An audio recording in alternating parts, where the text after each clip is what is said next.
जैसा कि आप सबको पता है, आज के इस डिजिटल इंडिया के दौर में कोई भी चीज़ें किसी से छुपी नहीं हुई। डेली तमाम प्रकार की वायरल वीडियोस आ ही जाते हैं हम सबके सामने। अभी अभी एक वीडियो बहुत ही चलन में है, बहुत ही ज़्यादा वायरल है, जिसमें एक लड़की एक कैब ड्राइवर को मार रही है बीच बाजार में। काफ़ी चीज़ें हुई इस केस में। लड़के ने लड़की के ऊपर अपने राइट्स के प्रति कुछ केस दर्ज कर दिए हैं। मैं ये नहीं कहता कि जो लड़की ने लड़के के साथ किया वो सही नहीं है और ऐसी चीज़ें कतई बर्दाश्त नहीं की जा सकती, लेकिन जब ये सब चीज़ें चल ही रही हैं, जब इस टाइम राइट टू इक्वलिटी या अपने राइट्स की बातें हो ही रही हैं, तो क्यों ना कुछ राइट्स की बातें हम और आप भी कर लेते हैं। हेलो एवरीवन, मैं सतीश कुमार स्वागत करते हैं आप सबका हमारे इस छोटे से यूट्यूब चैनल में। हम लोग बहुत जल्दी खुश हो जाते हैं कि लड़कियां मार्च पे पहुंच गई हैं, लड़कियां ओलंपिक्स में गोल्ड मेडल ला रही हैं, लेकिन मज़े की बात यह है कि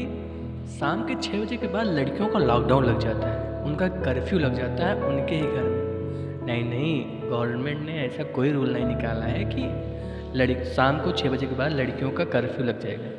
ये तो हमारे बहुत समय पहले एक सोसाइटी में बहुत पढ़े लिखे राइटर हुआ करते थे, उन्होंने ही नियम बनाया और आज तक हम लोग उस नियम का पालन पूरी पंचुअलिटी के साथ कर रहे हैं। वाह, कितने पंचुअल हैं हम लोग। अगर मान लो कि कोई लड़की 6 बजे के बाद कर्फ्यू तोड़ के, लॉकडाउन तोड़ के घर से बाहर निकल जाती है, तो उसके साथ जो बुरा होगा उसकी जिम्मेदारी उसी की है। जो लड़का घूम रहा है बाहर या जो लड़के ने उसके साथ कुछ गलत किया, वो तो अपना काम कर रहा था भाई।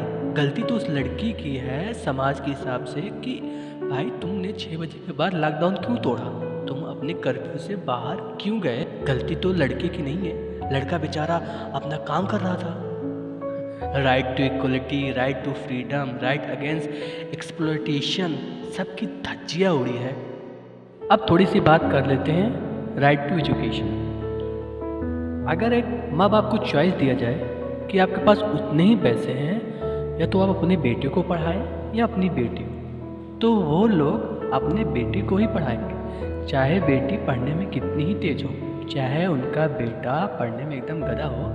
क्योंकि हमारे समाज के राइटर साहब लिख के चले गए हैं, नियम बना के चले गए हैं कि वंश को आगे लड़का ही बढ़ाता है भाई, लड़कियां तो किसी और घर में चली जाती हैं, वो पराई होती है। वैसे तो हमारे समाज के महान लेखक ने लड़कियों को पढ़ाने लिखाने का कोई नियम नहीं बनाया है। आमतौर पर उनको लड़कों के प्रति कम ही पढ़ाया जाता है, उनको लड़कों के प्रति कम ही फैसिलिटीज़ मिलती हैं। इन सब के बावजूद अगर कोई लड़की गलती से सक्सेस भी हो गई, वो अपने पैसे से खुद का कार खरीद लिया, खुद का घर खरीद लिया, फिर भी उनको उनके सक्सेस का क्रेडिट नहीं दिया जाता। उनके माता पिता कहते हैं कि भगवान ने हमें लड़की के रूप में लड़का दिया है। नहीं भैया, भगवान ने लड़के और लड़कियों में कोई डिफरेंट नहीं बनाया, उन्होंने लड़कियों को भी और लड़कियों को भी एक समान बनाया है। हाँ, कुछ डिफरेंट हैं जो रिप्रोडक्शन साइकिल के लिए ज़रूरी है। बाकी रही बात हमारे समाज के राइटर की,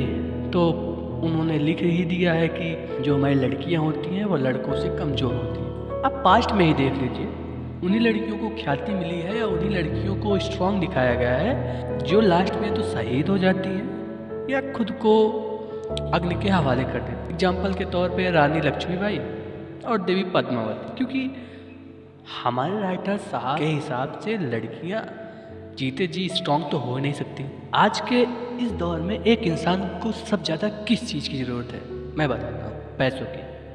लेकिन बैंकों में रोज़ चोरियाँ नहीं होती, क्योंकि चोर को पता है कि अगर वो बैंक में चोरी करेगा तो उसको फांसी नहीं होगी, पर वो पकड़ा जाएगा, क्योंकि बैंक की जो सिस्टम है वो काफ़ी मजबूत है। वहीं दूसरी तरफ इंडिया में डेली 88 रेप केस होते हैं। क्रिमिनल को पता है कि अगर वो रेप केस में पकड़ा गया तो उसको फांसी होगी और उसकी समाज में कोई इज्जत नहीं रहेगी, फिर भी वो रेप करता है। जानते हैं किस लिए? क्योंकि उसको पता है कि जिसके साथ रेप होगा, जो विक्टिम है वो कमज़ोर है। हमारे देश की कॉन्स्टिट्यूशन जो इसके खिलाफ है वो कमज़ोर है, इसीलिए वो सोचता है कि वो रेप करके बच जाएगा। जो सबसे ज़्यादा ज़रूरत है पैसों की, उसको चोरी नहीं करता, उसमें अगर वो पकड़ा जाएगा तो जेल ही होगा। लेकिन जिसमें उसको पता है कि अगर वो पकड़ा गया उसकी इज्जत नहीं रहेगी, उसको फांसी की सज़ा होगी फिर वो रेप करता है, क्योंकि हमारी सोसाइटी का जो राइटर था रेप के खिलाफ कुछ लिखा ही नहीं जिसे हम फॉलो कर सकते, क्योंकि रेप तो लड़कियों का होता है, बेचारे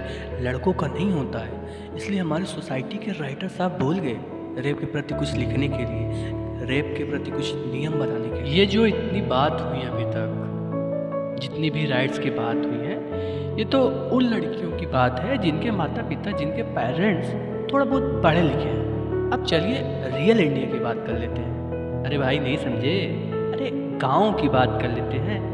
इंडिया तो गाँव से ही बन के बना है। चलिए गाँव की लड़कियों के उनके राइट्स के बारे में बात करते हैं। सिटी के तुलना में गाँव में कॉन्स्टिट्यूशन और राइट्स दोनों की चमके वाइट लगी है भाई।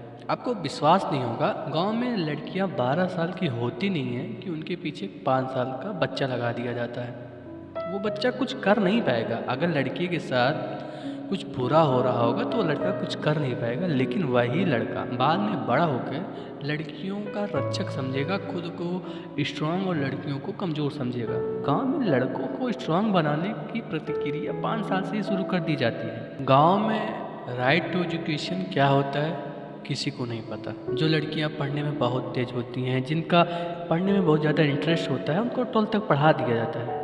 अगर ग्रेजुएशन कराने की नौबत आई तो उनको घर से ग्रेजुएशन करा दिया जाता है, वो कभी कॉलेज नहीं जा पाती हैं।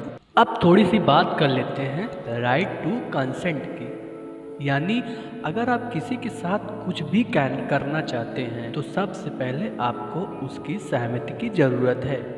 लेकिन गांव में इस राइट्स की ऐसी की तैसी हुई पड़ी है। एक सर्वे के हिसाब से इंडिया में 1.5 मिलियन मतलब 15 लाख लड़कियों की शादी 18 साल पूरा होने से पहले ही कर दी जाती है।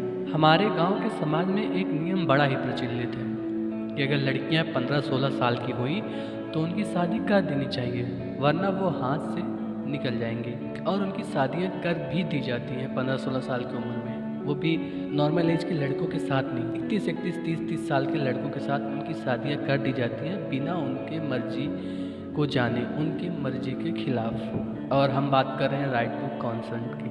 आप सबको लग रहा होगा जो अभी हम लोग ये सब बातें किए लड़कियों के कंडीशंस के बारे में, लड़कियों के राइट्स के बारे में, या लड़कियों के कर्फ्यू के बारे में, उन सब के पीछे लड़कों का हाथ है।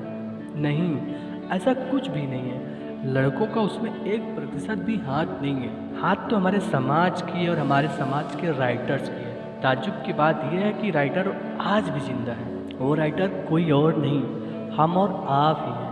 वो राइटर कहीं और जिंदा नहीं है, वो राइटर्स हमारे और आपके अंदर जिंदा है। जिस दिन हम लोग अपने अंदर के राइटर्स को मार सकेंगे, उसी दिन लड़कियों की स्थिति में सुधार आएगा। लड़कियों का हर एक राइट्स उनका होगा।